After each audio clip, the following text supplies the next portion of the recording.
was planning to make a more proper video, but that's not gonna happen today. I just got back from the hospital, and by the way, it's not me, it's one of my relatives.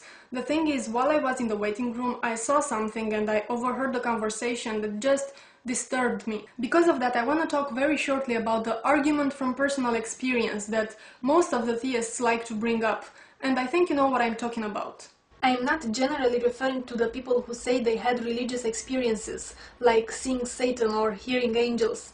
That's a different story, but specifically to the people who claim God helped them in one way or another.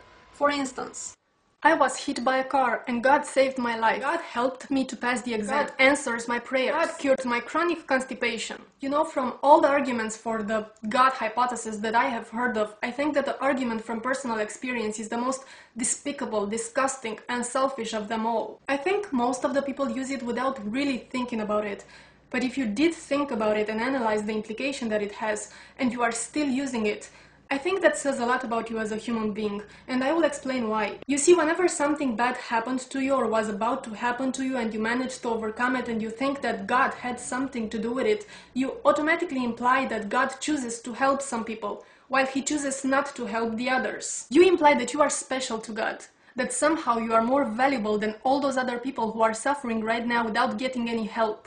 And that includes the people who share your religious beliefs. The people who pray as much as you do, the people who have as much faith as you do, and still their cancers are not cured, their missing children don't return home safe, their dear ones still die in hospitals. You believe that your God allows terrible, horrible things to happen to millions and millions of people, while He chooses to help you. And if you really think that way, I think there's something profoundly wrong with you. So next time you feel like bragging about how God helped you, you think about all those people He doesn't help.